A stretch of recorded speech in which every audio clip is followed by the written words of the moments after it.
everyone, thank you so much for being here. This is going to be a little blush roundup. I love talking about blush, probably one of my favorite topics in makeup, especially right now. I've just been trying so many of them and enjoying a lot of them too, but I do have some things that, aren't at the top of my list, so I'm going to include those as well. And this way I can feel like, okay, I shared about them, I talked about them, and then I've even got some other like liquid blush things. I want to dive deeper into the Laura Mercier, and I've got some new LA Girl ones that I want to take some time to use, but I just kind of felt the need to address some of these others and do that first, okay? So let's see where to begin. I'll talk about one that I am wearing today and one that is an absolute favorite. It's this Huda Beauty stick. It's called the Cheeky Tint Blush Stick, and it's in the shade Rebel Red. And I think part of why I really like this is the uniqueness of the shade, because there are a lot of good blush sticks that I love from like M Cosmetics. I think those So Soft blush and bronzer sticks are an incredible texture,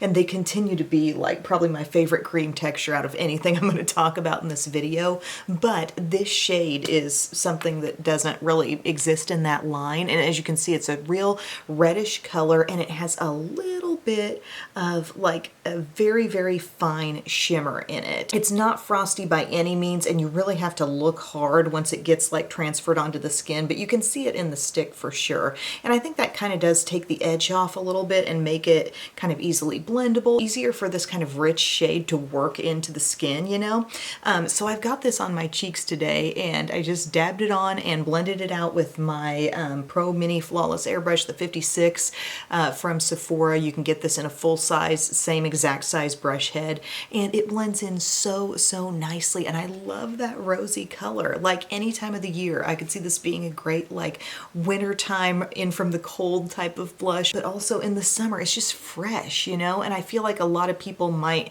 steer clear from a shade this deep, but it's so gorgeous when it shears out. And then you guys, I didn't get this on camera, but I literally just swiped it on from the stick as a lip color, and it wears so well as a lip. It definitely gives you that blotted lip, matte lip vibe like the ColourPop ones do, In the past, I've just like gotten a little on my finger and dabbed it on, and here I'm just like, boom. And I got this beautiful color, so I'm a big fan of this product. It's the kind of thing I could recommend, and a richer skin tone could use it and be like, wow, that's satisfying. That's a nice amount of color. And then somebody more my skin tone could also use it, sheer it out, and find that it's working for them too, So I love Rebel Red from Huda. Now, if you want something kind of similar to that, but a little less intense, this Neutrogena stick, I know some of these things like have popped up in other videos, but I've had a little more chance to use them now, so I can give you more info. But it's called the Hydrating Multi-Use Stick, and there's just one shade, at least in my store. The only shade available was this one called Temptation. And it also has that kind of warm, sort of reddish look, but as you'll see here, as I blend it out on my skin, it has a little bit more of a terracotta vibe and a little less reddish, just kind of softer in general. And this stick does have a lot of moisture, like feels kind of juicy. It can work great on the lips as well for a little soft color. But as I look at them on my hand, just sheared out, I can tell that the Huda definitely has more red in it, and this one looks softer, almost like a deep peach terracotta. Concentrated on the lips, you see more of this color, but on the cheeks, it's just not as intense as the Huda. So that might be what you want, but it's a great little multitasking product that's out there. And by the way, this one was not marketed as a lip and cheek, but I say go for it. If you can make the texture work, like, go for it. Here's another one of my top favorites of things I've been using lately. This little Nars Duo. It's a summer unrated duo, and it's the combo of Orgasm X and Casino. And I think that blush, compared to the regular, it's just like more intense, more shimmery. I believe these are both products you could buy on their own. And then at the same time that came out, they put out just an Orgasm and Laguna combo, which I feel like is the more common combo to see, and it's great too. But you can see the intensity difference with this one. Like, I just feel like this is a little more bang for your buck. And you're seeing my skin tone here. I am not a rich, deep tan skin tone, but I love this. So I put this bronzer on all over. The Nars bronzers are interesting. I always feel like they're not not fully matte, but they apply basically matte onto the skin. So I've got that like around my forehead and under my cheekbone area, and it just gave me a nice little color boost. And then I totally didn't need to apply this. I already had the Huda on. I had plenty of color on my cheeks, but just to show you, I applied this, and I think you can see some of that beautiful sheen that comes off of this. This one's so intense. Great intense coral, beautiful blush. So that's a nice little duo, and I feel like you get a generous sized amount of both of these. But if you do like to keep it a little softer, just the Orgasm and Laguna is a good one too. I feel like maybe those are just more common products in that one that you may have run across and chances are used before, but the Casino one was just a little more unique for me and I really like it. Oh, here's another fabulous cream blush. This one from Say called Chili. I will link to the video below where I am putting this on. It's a very recent get ready with me, but I love the texture. It comes off of this like jumbo doe foot, or as I might say, buck foot applicator, and the texture is so nice. You can see there's definitely like a good amount of moisture in this product, and it can leave you looking actually a little dewy on the surface of the skin. But I love this rosy tone. In comparison to the Huda, there's a lot more pink in this shade, more like pinky berry rosy, whereas the Huda is more of that just like reddish coral kind of look. But this is so pretty. I love the way it dabs into the skin. I like that it can have this much moisture, but not like interfere with the look of your foundation. I don't feel like it breaks down my foundation. You could blend it in with a finger. I always like this brush for cream or liquid blushes. It just works so well. It's such a good shape and size and good density for blending. But yeah, this was something I saw used on TikTok and I was like, oh wow, that looks stunning. And it really, like, it worked for me too. So I love it. And I think it's really good if you are generally wanting a more radiant look to the skin, a more glowy look. I'm wondering how this would wear. Like, I feel like it's nicely pigmented and it wears a long time on me. I'm wondering how some of these different cream products would wear for someone who has super oily skin that tends to like eat makeup, you know? Feel free to leave your feedback in the comments section if you're oily and you've tried any of these, because I'm more like normal right now, normal to dry. Here's another couple things. Does anybody remember this from Tarte? These products were like, I feel like some of Tarte's earliest products, and they're the cheek stain sticks. And this is in the color Flush. And I actually saw a makeup artist saying how like this used to be Nicole Kidman's like signature thing that she wore on her cheeks, and it is beautiful. It looks dark, okay? It looks dark and perhaps even a little scary. We're gonna have to go to the wrist now. But it has this beautiful kind of berry pinkiness, and it does really stain. I feel like it hangs around a long time on me, but see the degree to which that shears out, and it has kind of a cool pinky, a slight berry vibe. It's really pretty. It has, as you can see, it's kind of gel-like feel. It's much more transparent as opposed to like looking at the stick and thinking, oh, it's going to be that dark. No, it has that transparent kind of cheek stainy vibe, but easy to blend. You can just tap it in with your fingers. For some reason, I'm very compelled to do it that way. But I think this is a really pretty blush. And then I want to move directly into something that I thought might be kind of similar to that, this Flower Gel Crush Lip and Cheek. This is in the shade Blackberry Crush. As you can see, it's kind of a wide stick, and it's a pretty color.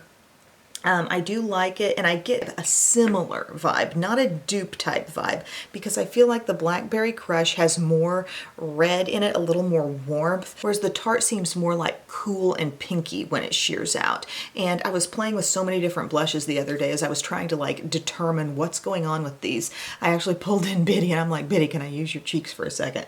And I did the Tarte on one cheek and the Flower on the other. And I could tell how this Flower one like just seemed a little warmer, and this seemed more like a little cool pop. I mean, picture the fairness of Nicole Kidman and how pretty this cool like berry sheerness could look on that skin tone. So like they're different, and this one feels more like a traditional cream, whereas this feels like more like a transparent glaze, okay? But they're kind of in the ballpark intensity wise, so that's kind of why I bring them up in the same conversation, right? And I also think they're both equally pretty, but they're just different, you know, more warmth, a little more reddishness, not as intense as the the Huda, but maybe more in the ballpark of like this Neutrogena with the moisture that it has and kind of the color intensity that it has. It's a little bit similar, but it kind of pulls this warm rosiness on the skin, whereas this one stays a lot cooler. And in my experience, I feel like this one has been pretty long lasting. You could even go over it. Oh, what did I do one day? I took this because I was really feeling that cool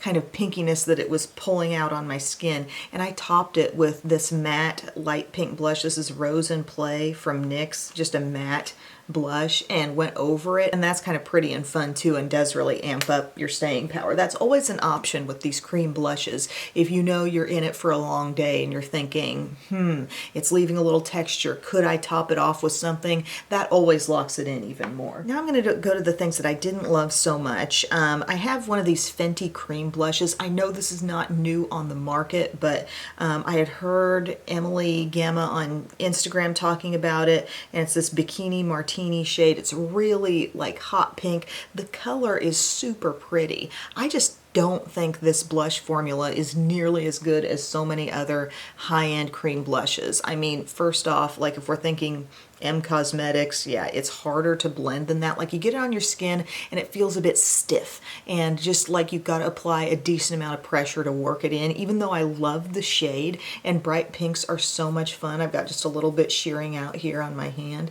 You know, it's great and all, but it's harder to work with. And when I look at the Huda and the Say and the Tarte and all these different ones, I'm like, that really doesn't stack up that well for me. Like I'm gonna really be desperate to use this pink to want to pull this one out. And I think you could find actually, doesn't e.l.f. have a nice like kind of cool light pink putty blush? Those are easier to blend than this is. I got this little Nudies trio from Nude Sticks because I was tempted by the cuteness. Okay, it was a little 3-pack, and I really was intrigued by the oranginess in this blush, and I thought, ooh, that could be kind of unique and fun for me. I will say I like the colors of what's going on here, but the textures are just like not ideal. Here, I'm gonna just swipe them on my arm here. There's the bronzer. Can I make them work? Yes. Do I have to apply more force than I'd like to get them to blend? Yeah, that's the deal. If you're going to invest money in sticks and you want a great stick bronzer, get the M Cosmetics. Look at this pretty tone, and this could be like sheared on the lips as well. That has a little bit more moisture in it and ends up being, I think, a bit easier to blend than the bronzer stick. By the way, what are the shades? Just so you know. This is Bondi Bae right here. This is Picante on this one. And then Bubbly BB is this shade of the highlight. So it's like glimmery and nice, and can I make them work? Yes, technically, but I just have such a high standard for working with these products, and I take time to do a nice base with my concealers and foundations or tinted moisturizers, whatever it may be, and I don't want to have to pull and tug at my skin over cream products like this. And I don't know if it's the fact that they're minis, because I've used some full-size Nude Stick stuff that has really impressed me. Like I have a full-size Nude Stick kind of like matte blush, and I felt like it was easier to blend out than all of these. Bub's texting me. They're just okay. I can't say they're terrible because I do find this shade extremely interesting and pretty and fresh and summery, but I'm just, knowing what I know, I probably should have skipped that. And then finally, we're going to talk about a highlighter. It's the Charlotte Tilbury Pillow Talk Multi-Glow Beautifying All Over Glow Highlighter. I've been working with this for quite some time to sort of wrap my head around it and get past the beauty of it, okay, because it does look gorgeous in the packaging. She doesn't take a bad picture. Like I shared it on Instagram and I'm like, oh, this is so pretty. But this pinky strip here, this had overspray on it, and I pretty much got rid of that, but it still contains some sparkle, okay? And it's the kind of sparkle where in this lighting, like I might put it on and I might think, ooh, that looks nice, but I do get up close and I can see little bits of shimmer, and it comes off looking like legitimately like glittery, and especially in natural lighting, like that really shows more. And I'm just thinking about all the smooth highlights that I have that are sneaky and just look like they belong on the skin, and this is more like pretty from a distance. Like I think from this distance, from me to you right now, this looks fine. This looks like any other glowy highlight. But then I look up close at my skin and I'm like, do I want to walk around with that little glitter streak there? And like I said, the overspray is gone, but it's not lingering overspray. It's in the product. Like if you swatch it out, you will see there's microfine sparkle in this, and I don't think it was necessary. Like I think they should have kept this just delicate and kept the shimmer something smooth without little bits of sparkle. I mean, the texture overall of this product feels nice. It's soft. I'm actually wearing like this shade all over my lid as my eyeshadow, and I put the Casino bronzer in my crease. And the compact is so pretty. It makes you feel kind of fancy to use it, but then I come away looking cheap. Honestly, like cheaper than I do when I use my L'Oreal Lumi Glow Nude quads. So I'm just saying, it wasn't cheap, and I could have passed on that. I could have skipped it. So hopefully, guys, this gives you some good info on some cream blushes, some that are new, some that are like incredibly old, but made a comeback. Let me know if you have any questions. Let me know if there are other cream blushes that you want to know more about. Like I said, I'm still taking some time to work with those Laura Mercier tinted moisturizer blushes and also the new ones from LA Girl. Those seem very promising, so I will keep you updated. And yeah, thank you so much for your time. I love you guys. I'll see you soon. Bye.